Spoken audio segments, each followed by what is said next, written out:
Hello everyone, नमस्ते। म हुँ दिपा। हजुरलाई स्वागत छ मेरो युट्युब च्यानल इजी किचन रेसिपीमा। आजको रेसिपीमा मैले हजुरसँग सेयर गर्नको लागि एकदमै छिटो र स्वादिलो बनेर तयार हुने साँधेको करेलाको रेसिपी लिएर आएकी छु। थोरै सामग्रीमा बनेर तयार हुने यो साँधेको करेला बनाउन सुरु गरौँ। यसको लागि मैले यहाँनिर यसरी गोलो आकारमा काटेको 200 ग्राम करेला लिएकी छु। हजुरले आफ्नो आवश्यकता अनुसार करेला धेरै या थोरै लिन सक्नुहुन्छ। अब यो काटेर राखेको करेलालाई हामीले फ्राई गरेर तयार गर्नुपर्ने हुन्छ। हजुरले यसलाई डिप फ्राई पनि गर्न सक्नुहुन्छ, सेलो फ्राई पनि गर्न सक्नुहुन्छ।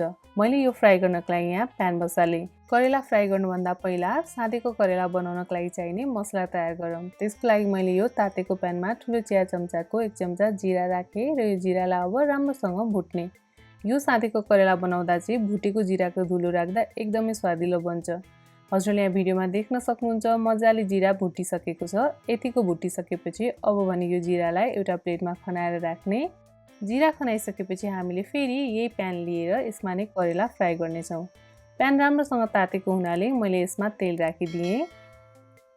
तेल राखिसकेपछि हामीले आगोको हिटलाई मिडियम टु हाईमा राख्ने। अब तेललाई राम्रोसँग तात्न दिने। तेललाई केही बेर राम्रोसँग तात्न दिइसकेपछि अब भने यसमा अघि काटेर राखेको करेलालाई फ्राई गर्न हाल्ने।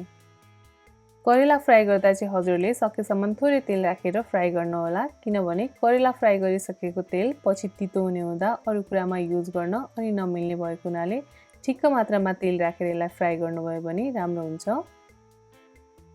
सबै करेला राखिसकेपछि अब भने यसलाई आगोको हिट मिडियम टु हाईमा राखेर राम्रोसँग पाक्न दिने।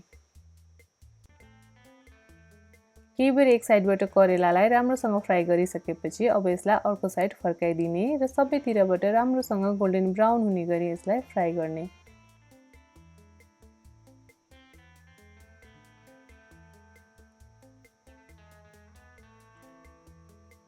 करेलालाई चाहिँ मैले यहाँ सबैतिरबाट राम्रोसँग गोल्डन ब्राउन हुने गरी फ्राई गरेर तयार गरिसकेको छु। सबै करेलालाई हामीले यसरी नै पकाएर तयार गर्ने।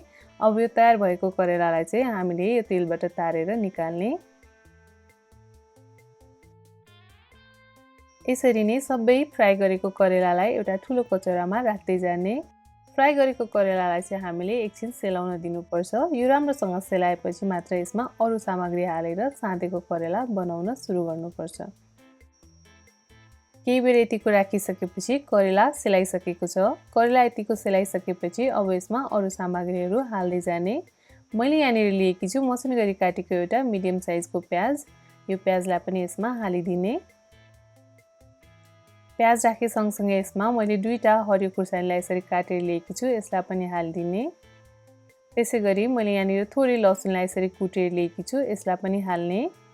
लसुनसँगै अघि हामीले भुटेर राखेको जिरालाई यसरी पिसेर लिएकी छु, यसलाई पनि हालिदिने। जिरा राखे सँगसँगै अब भने यसमा स्वादअनुसार नुन र थोरै रातो धुलो खुर्सानी राख्ने। पिरो हजुरले कतिको खानुहुन्छ त्यो अनुसार राख्नुहोला। यो राखेसँगै मैले यसमा मसिनो गरी काटेको हरियो धनिया पनि राखिदिएँ। अब भने यसमा मैले थोरै मात्रामा बेसार र स्वादअनुसार कागतीको रस राखिदिएँ।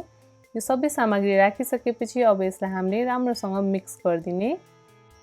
यसरी मिक्स गर्दा चाहिँ हामीले यसलाई 1-2 मिनेट राम्रोसँग मोल्नुपर्छ। यो सबै मसलाहरूलाई राम्रोसँग मोल्यौँ भने चाहिँ भित्रसम्म स्वाद जान्छ र यो साँधेको करेला एकदमै स्वादिलो बनेर तयार हुन्छ। हजुरले यहाँ देख्न सक्नुहुन्छ मैले केही बेर यसलाई राम्रोसँग मोलेँ र अब भने हेर्दै खाउँ लाग्दो छिट्टो मिठो यो साँधेको करेला बनेर तयार भइसकेको छ। हजुरले पनि यो नयाँ रेसिपी एकचोटि अवश्य ट्राई गर्नुहोला। यो बनाउन जति सजिलो छ खानालाई यो त्यति धेरै नै स्वादिलो हुन्छ। आजको रेसिपी हजुरलाई कस्तो लाग्यो? मन परेमा यो भिडियोलाई लाइक गरिदिनु होला र इजी किचन रेसिपीलाई सब्स्क्राइब गर्न भने नबिर्सनुहोला। हजुरको दिन शुभ बितोस्। Thank you.